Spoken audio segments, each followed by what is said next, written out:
Welcome to Crimson Legacy Historians, where the past is not just remembered, but brought back to life with depth and clarity. In 479 BC, a Greek army surrounded a fortified camp on the plains of Boeotia. Inside, thousands of Persian soldiers, defeated, defenseless, waiting. What happened next was not a battle. The fighting was over. This was something else entirely. History classes teach you about the 300 Spartans at Thermopylae, the heroic last stand, the noble sacrifice. They do not teach you what came 11 months later, when 10,000 Spartans returned with the largest Greek army ever assembled. They do not explain what vengeance meant in the ancient world. They do not describe what happens when an entire civilization decides that mercy is no longer an option. By the time the sun set on the plains of Plataea, the bodies would be counted not in hundreds, but in tens of thousands. And the survivors, all 3,000 of them from an army that had numbered over 100,000, would carry home a message that would echo across the Persian Empire for generations. This is the story of how ancient Greece answered Thermopylae, and why even the victors would struggle with what they had done. August 480 BC, the narrow pass at Thermopylae. King Leonidas lies dead, his body mutilated on Xerxes' orders, beheaded, crucified, displayed as a warning. Around him, 300 Spartan warriors, 700 Thespians, 400 Thebans, all dead. The Persians had not just killed them, they had made examples. Xerxes orders the Greek corpses stripped, left to rot in the summer heat. For 3 days his army marches past the decomposing bodies. A lesson. A demonstration. This is what happens when you resist the King of Kings. But Thermopylae was never meant to be a victory. It was a transaction. Lives traded for time. And as Persian forces sweep south into Greece, the question becomes, what will that time purchase? September 480 BC. Mardonius, Xerxes' most trusted general, leads the Persian army through central Greece, city by city. The advance continues. Thespiae burned to the ground. Every building, every temple.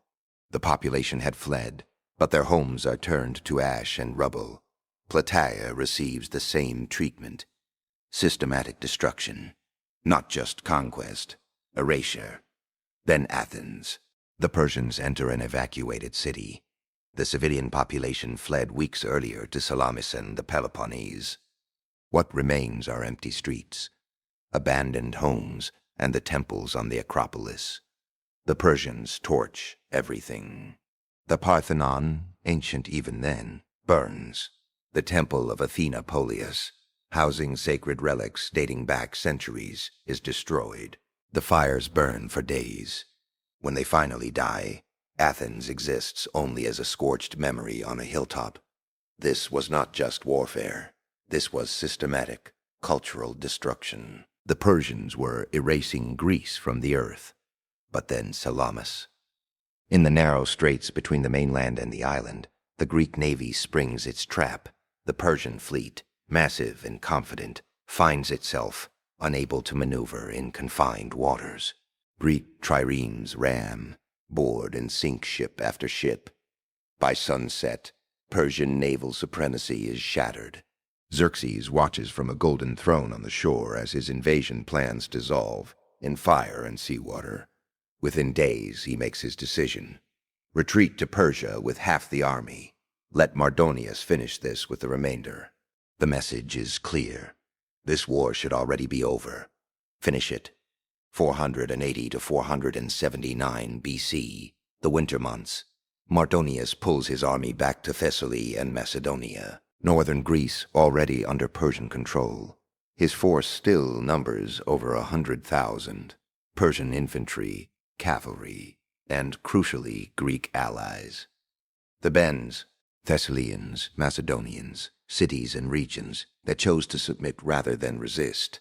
In Sparta, the winter passes differently. Pausanias, nephew of the dead Leonidas, is named regent. He is young, untested in major command, but carrying the weight of his uncle's death. Around him, the Spartan assembly debates. Some argue for caution, others for immediate action. But there's a third consideration, never spoken aloud in the assembly halls, yet present in every discussion. What kind of victory are we preparing for? Because by spring, it is clear that this war has become something more than survival. The Greeks have held. They have won at Salamis. Now they have a choice about what comes next. Spring 479 BC. Mardonius tries diplomacy first. He sends Alexander the Gar of Macedon, a Greek technically, though one who submitted to Persian authority, to Athens with an offer. The terms are generous, almost too generous. Complete reconstruction of Athens. Persian gold to rebuild every temple, every home. Territorial expansion, favorable trade status, autonomy within the Persian Empire, self-governance. As long as Athens acknowledges Persian supremacy, all they have to do is abandon the Greek alliance. The Athenian assembly gathers in their temporary refuge on Salamis. They are living in tents and requisitioned homes, their city a ruin across the water. Everything they owned is ash. The Persian offer would solve every immediate problem they face. They refuse. The Spartan ambassadors present at the meeting report back that the Athenians did not just decline. They threatened to execute anyone who suggested accepting. One council member who spoke in favor of the offer was stoned to death by the crowd. His wife and children killed by Athenian women who dragged them from their home.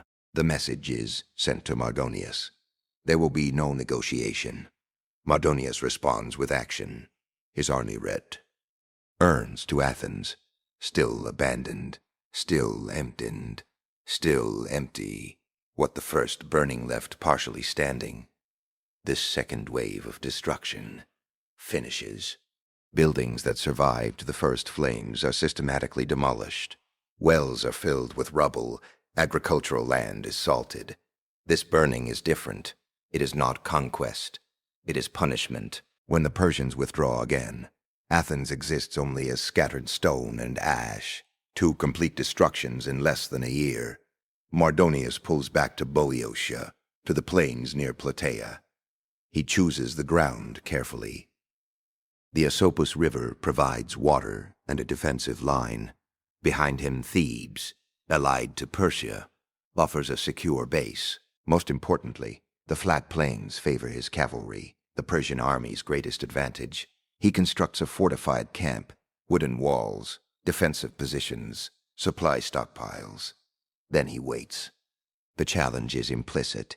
If you want to end this, come to ground that favors us. The Athenians send urgent messages to Sparta. Either march now, or Athens will have no choice but to accept Persian terms. For weeks, Sparta hesitates. The Isthmus of Corinth is fortified. The Peloponnese is defensible. Why risk everything in open battle? But then Pausanias makes his move. He mobilizes not just Sparta's army, but the full military might of the Peloponnesian League. 5,000 Spartan hoplites, the full levy, every able-bodied Spartan citizen. 5,000 periokoi, free inhabitants of Spartan-controlled territory. 35,000 helots, armed as light infantry. An unprecedented number of these semi-enslaved laborers mobilized for combat. The Spartans march north, picking up allies at every city. Corinth, Megara, Sicyon, Epidaurus, Troezen. The Athenians join from Salamis. 8,000 hoplites. Their entire remaining military force. By the time the combined Greek army reaches the hills above the Persian camp, it knew Myber's nearly 110,000 men, the largest Greek army ever assembled in recorded history. The Greeks take position on the slopes of Mount Cithaeron, overlooking the plain where Mardonius waits. For anyone who understands ancient warfare, the tactical situation is immediately clear.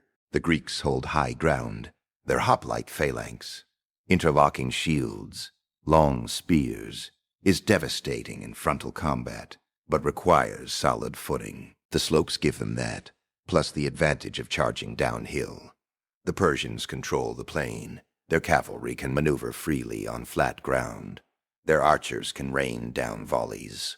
But advancing uphill into a hoplite formation would be suicide. Neither side can attack without surrendering their advantage, so they wait. Day 3 of the standoff. Persian cavalry, probing Greek positions, gets too close. A unit of Athenian hoplites, supported by archers, engages them in the foothills. The fighting is chaotic. Cavalry wheeling, hoplites bracing, arrows flying. Then an Athenian arrow strikes the horse of Mardonius, commander of the Persian cavalry.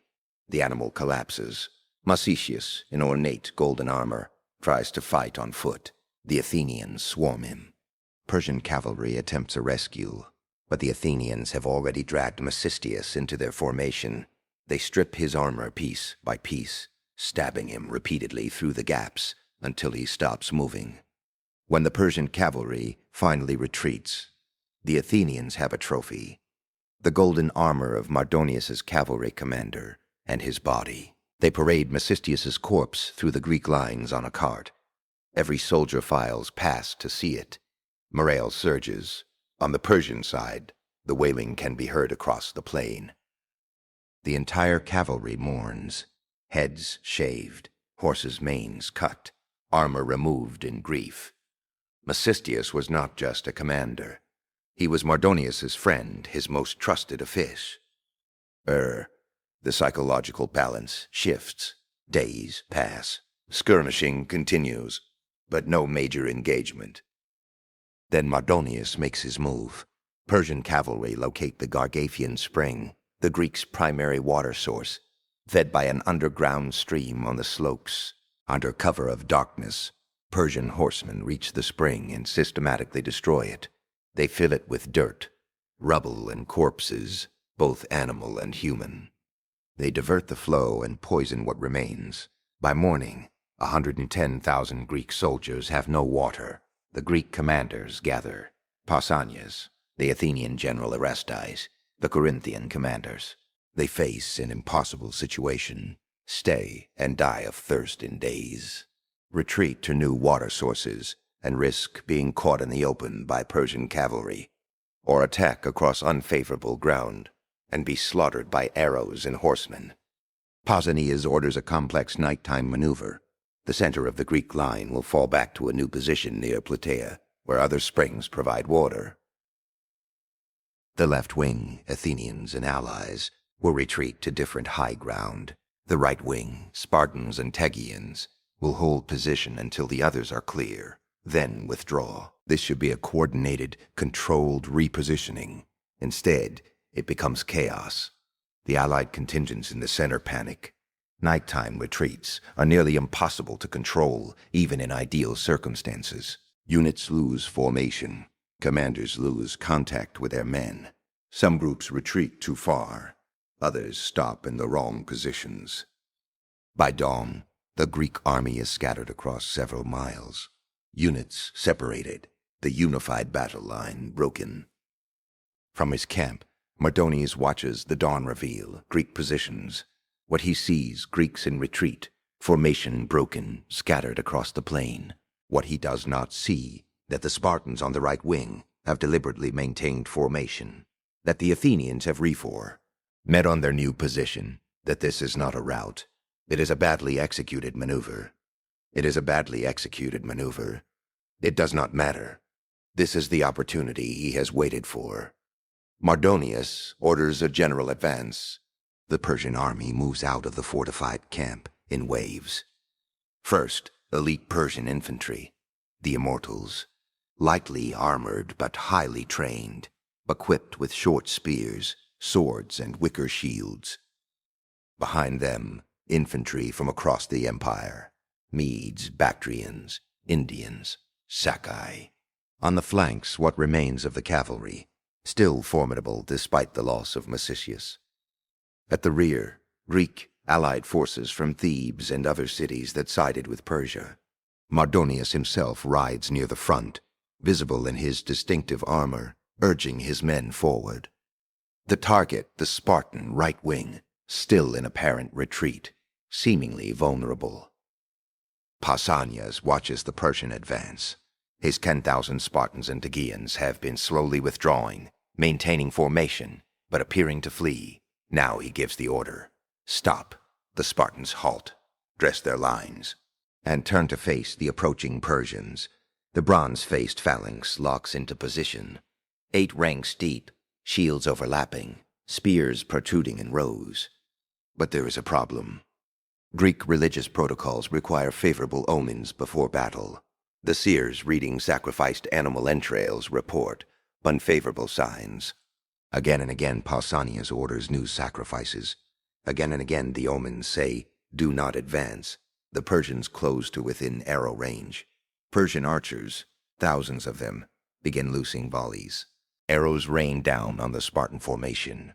Men fall, struck through gaps in armor, through exposed flesh.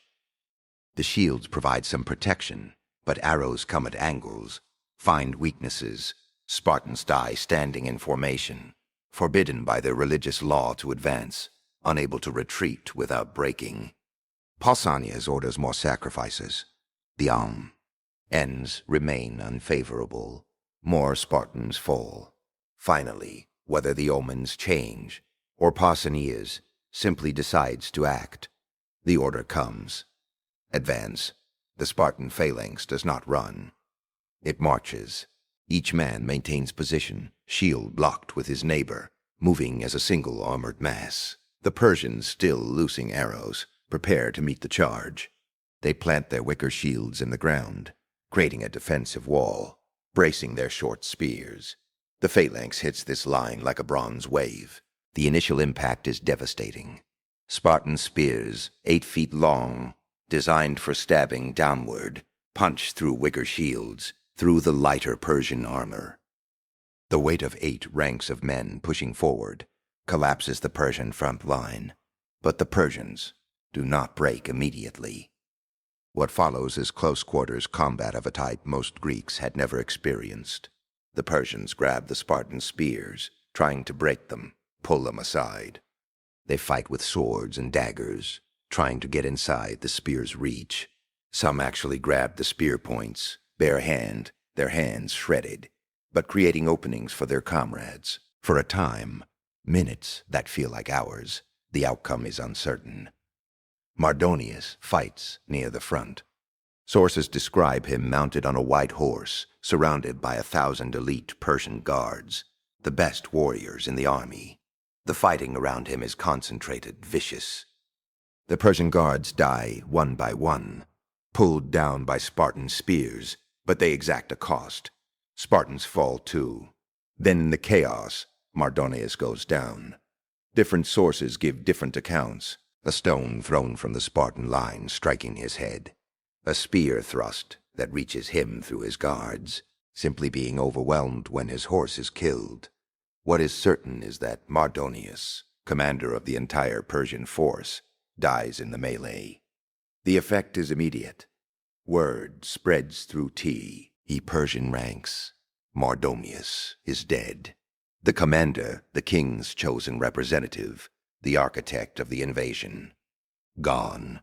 The Persian center begins to waver, then breaks. Once a phalanx breaks an enemy line, what follows is less a battle than a pursuit. The Persians run. Some head for the fortified camp. Others scatter across the plain, seeking any escape route. The Greek light infantry and cavalry, held back during the initial clash, now surge forward. This is where the real killing begins. Heavily armored hoplites are relatively slow, but helots, peltasts, cavalry, they can run down fleeing men. They can catch them in the open, exhausted, separated from formations. The plain of Plataea becomes a killing field. Meanwhile, on the Greek left, the Athenians engage the Theban forces fighting for Persia. This combat is more evenly matched. Greeks fighting Greeks. Similar equipment, similar training. The Thebans hold longer, fight harder. But eventually they too retreat when news of the center's collapse reaches them. Thousands of Persians reach the fortified camp and take refuge behind its wooden walls. Inside, supplies, treasure, Mardonius's personal wealth, and the army's non-combatants. Servants, camp followers, families of some officers. The camp is defensible. The walls are sturdy. If the Persians can hold it, they might regroup, mount a defense, buy time for what remains of the army. But the Greek army surrounds it. For a time, the Persians hold the walls. Greek forces, primarily Spartans and Peloponnesians, attempt to breach the gates and are repulsed. The Spartans, trained for open field combat, struggle with siege warfare. Then the Athenians arrive. More experienced with varied warfare, they find a weakness in the fortified camp's defenses. They coordinate a concentrated assault on one section of the wooden wall. The wall comes down. Greek forces pour through the breach. What happens next is documented in multiple Greek sources written decades later. The details are consistent, though the tone varies depending on the author. Inside the camp, the organized Persian defense collapses almost immediately. The remaining soldiers, already demoralized by the battle, trapped, exhausted, cannot mount coordinated resistance against the Greek army flooding through the breached walls. The Greek forces move through the camp systematically.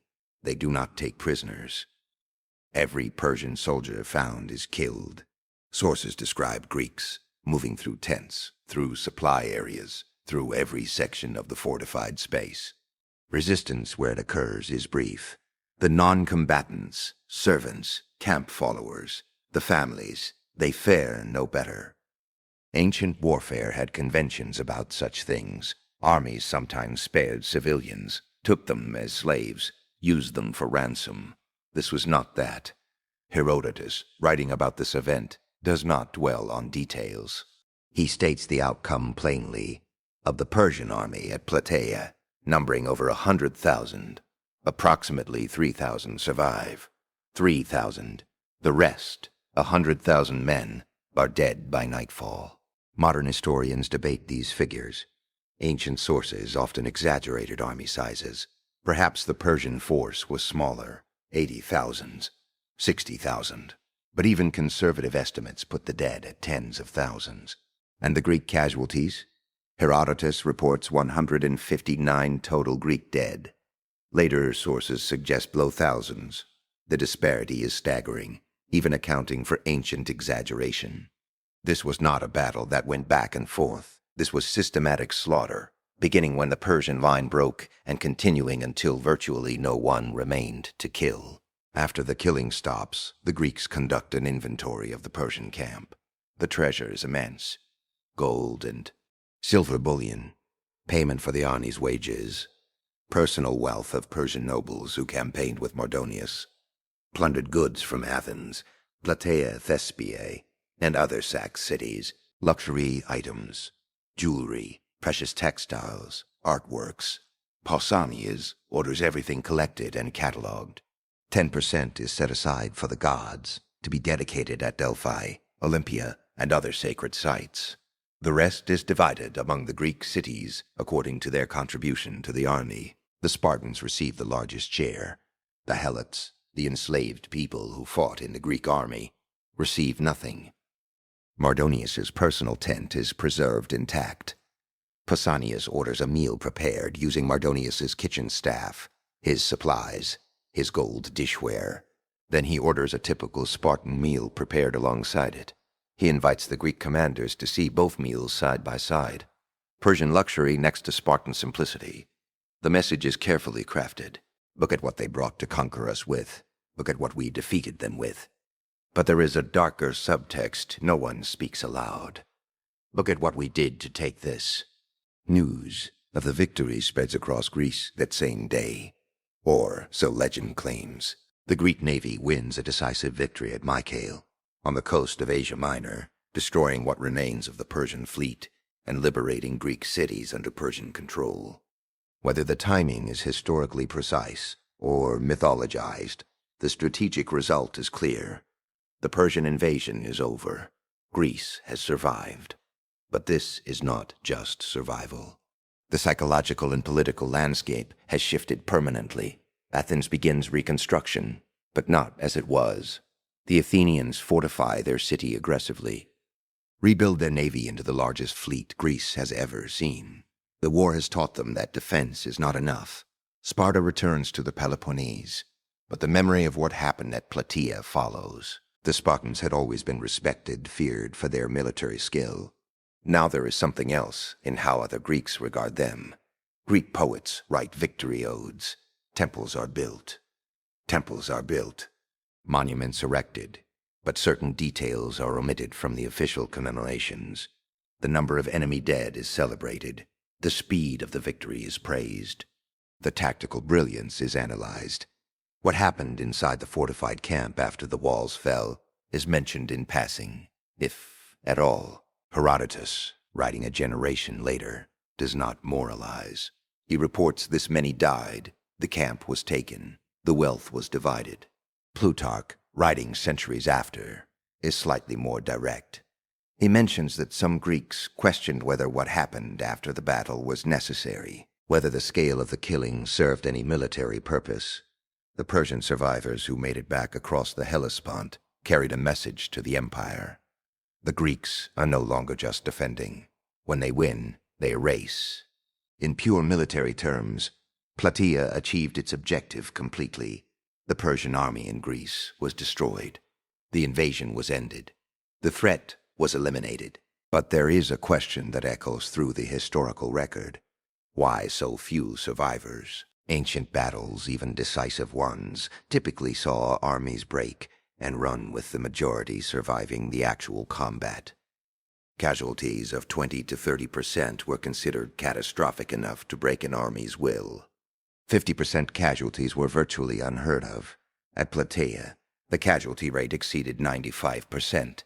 This requires explanation beyond the Greeks simply winning. What sets Plataea apart is not the battle itself, it is what happened after the battle ended. The Persian line broke. The Greeks pursued. This is normal warfare.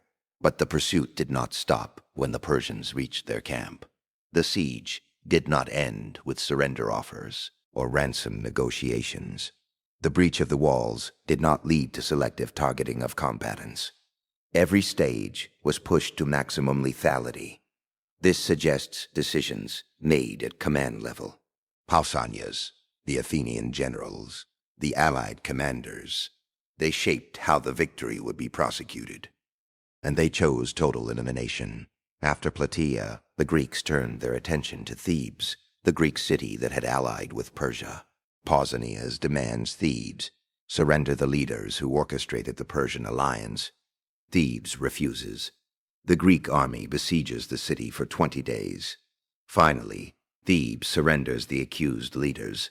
The main instigator escapes, but his associates are handed over. Leonidas and other oligarchs are executed. The treatment of Thebes is instructive because it shows a restraint the Greeks were clearly capable of. The city itself is spared. The population is not massacred. Only the leadership is punished. This restraint was available at Plataea too. The Greeks chose not to apply it. The Delian League forms in the years after Plataea, an alliance of Greek cities led by Athens, ostensibly for mutual defense against Persia. Within a generation, it transforms into the Athenian Empire. Cities that try to leave the League are besieged, conquered, their populations sometimes enslaved or killed.